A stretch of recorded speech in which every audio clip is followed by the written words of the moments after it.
Assalamualaikum warahmatullahi wabarakatuh. Perkenalkan, nama saya Ria Safitri. Di sini saya akan membahas beberapa soal ujian tengah semester dari mata kuliah Sejarah Pemikiran Ekonomi.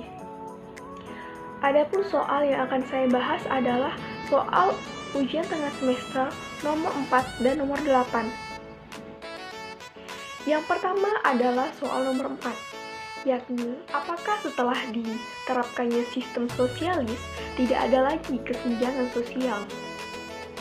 Menurut saya, setelah diterapkannya sistem sosialis masih ada kesenjangan sosial di dalam suatu masyarakat. Contohnya, pada lingkungan perumahan masyarakat yang mewah, masih ada di sekitarnya beberapa tinggal masyarakat yang bisa dikatakan kondisi rumahnya itu masih kurang layak, seperti itu. Dan contoh lain seperti di kampus, misalnya di kelas. Nah, di kelas saya rata-rata itu adalah dari kalangan menengah. Namun, ada beberapa teman saya yang merupakan golongan dari kalangan atas, dan ada juga beberapa yang kalangan bawah. Nah, di sini bisa kita simpulkan dalam suatu lingkungan masyarakat, kita tidak bisa mengelakkan yang namanya kesenjangan sosial. Terutama di Indonesia, yang namanya kesenjangan sosial masih bisa dikatakan lumayan tinggi. Soal selanjutnya adalah soal nomor 8, yakni sebutkan dan jelaskan kekuatan dan kelemahan sistem sosialis. Yang pertama adalah kekuatan dari sistem sosialis. 1. Disediakannya kebutuhan pokok oleh pemerintah. Maksudnya, di bawah sistem ini para pekerja tidak mengalami eksploitasi. Hal ini dikarenakan mereka akan mendapatkan hasil sesuai dengan apa yang mereka upayakan. Yang kedua, kegiatan ekonomi didasarkan perencanaan negara.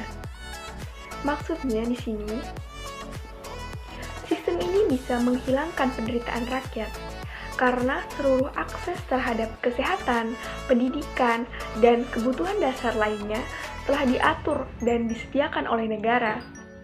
Ketersediaan tersebut memungkinkan masyarakat tidak perlu pusing lagi dan bisa fokus dengan apa yang ingin mereka raih. Yang ketiga, produksi dikelola oleh negara. Dikarenakan kontrol negara yang kuat, pengelolaan sumber daya alam bisa dilakukan dengan lebih baik. Selanjutnya adalah kelemahan sistem ekonomi sosialis. 1. Sulit melakukan transaksi. Maksudnya di sini, tawar-menawar sangat sukar dilakukan oleh individu yang terpaksa mengorbankan kebebasan pribadinya dan hak terhadap harta milik pribadi hanya untuk mendapatkan makan sebanyak 2 kali. Jual beli sangat terbatas, demikian pula masalah harga yang juga ditentukan oleh pemerintah. Oleh karena itu, stabilitas perekonomian negara sosialis lebih disebabkan tingkat harga ditentukan oleh negara, bukan ditentukan oleh mekanisme pasar. Kedua, membatasi kebebasan. Sistem tersebut menolak sepenuhnya sifat mementingkan diri sendiri, kewibawaan individu yang menghambatnya dalam memperoleh kebebasan berpikir dan bertindak. Ini menunjukkan secara tidak langsung sistem ini terikat kepada sistem ekonomi diktator. Buruh dijadikan budak masyarakat yang memaksanya bekerja seperti mesin. Yang ketiga, mengabaikan pendidikan moral. Dalam sistem ini, semua kegiatan diambil alih untuk mencapai tujuan ekonomi, sementara pendidikan moral individu diabaikan. Dengan demikian, apabila pencapaian kepuasan kebendaan menjadi tujuan utama dan nilai-nilai moral tidak diperhatikan lagi. Terima kasih. Sekian pembahasan dari saya. Kurang dan lebihnya saya mohon maaf. Wassalamualaikum warahmatullahi wabarakatuh.